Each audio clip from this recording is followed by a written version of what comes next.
తిరుపతి జిల్లాలో ఏనుగులు బీభత్సం సృష్టించాయి. చిన్నగొట్టుగల్లు మండలం కొత్తపల్లి సమీపంలో హల్చల్ చేసిన గజరాజులు సిద్ధయ్య అనే రైతును తొక్కి చంపాయి. దాసరిగూడెంకు చెందిన సిద్ధయ్య పొలం పనులు చేసుకుంటుండగా ఏనుగులు దాడికి పాల్పడ్డాయి.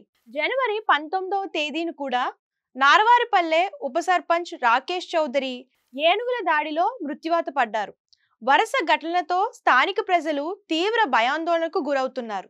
ఇక ఇదే అంశంపై మరింత సమాచారాన్ని మా రాయలసీమ ప్రతినిధి మల్లికార్జున్ అందిస్తారు. తిరుపతి జిల్లాలో ఏనుగులు హల్చల్ చేశాయి.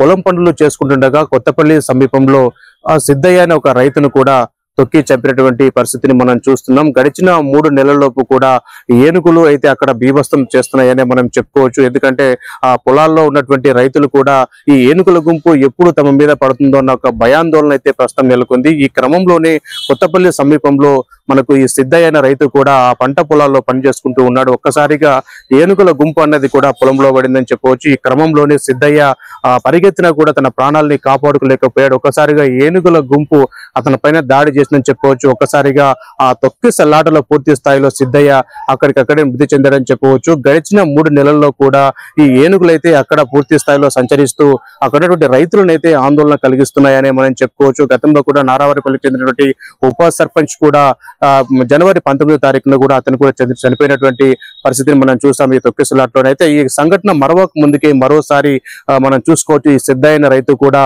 ఈ ఏనుగుల తొక్కిసలాట్లో ప్రాణాలు కోల్పోవడం జరిగింది. ఇప్పటికైనా అంటే వరుస సంఘటనలు జరిగి వ్యక్తులు ప్రాణాలు కోల్పోతున్నప్పటికీ కూడా అధికారులు స్పందించడం లేదని చెప్పేసి కూడా అక్కడ ఉన్నటువంటి రైతులు కావచ్చు, గ్రామస్తులు కూడా ఆవేదన వ్యక్తం చేస్తున్నారు. ఇప్పటికైనా అధికారులు స్పందించాలి. ఎందుకంటే ఏనుగుల గుంపు ఎప్పుడు ఎవరి మీద పడుతుందో, ఎవరు ప్రాణాలు కోల్పోవాల్సి వస్తుందో అన్న ఆందోళన, భయం వారిలో నెలకొంది. కాబట్టి సిద్ధయ్య లాగా మరో వ్యక్తి చనిపోకుండా ఉండాలంటే మాత్రం కఠినమైనటువంటి చర్యలు తీసుకోవాలా. అక్కడ ఏనుగుల గుంపు రాకున్నటువంటి ఏనుగు గుంపు రాకుండా పటిష్టమైనటువంటి చర్యలు తీసుకుంటే కనుక ఏనుగు గుంపు అటువైపు రాకుండా ఉంటాయి. అంటే వరుస సంఘటనలు జరుగుతున్నప్పటికీ కూడా అధికారులు స్పందించడం లేదు. కాబట్టి ఇప్పటికైనా అటవీ శాఖ అధికారులు స్పందించి ఎవరైతే ఏనుగుల గుంపు ఈ ప్రాంతానికి వస్తుందో ఆ ప్రాంతానికి రాకుండా కట్టడి చేసేటువంటి కార్యక్రమాలు చేపట్టాలని చెప్పేసి కూడా స్థానికంగా ఉన్నటువంటి గ్రామ ప్రజలు కోరుకుంటున్నారు.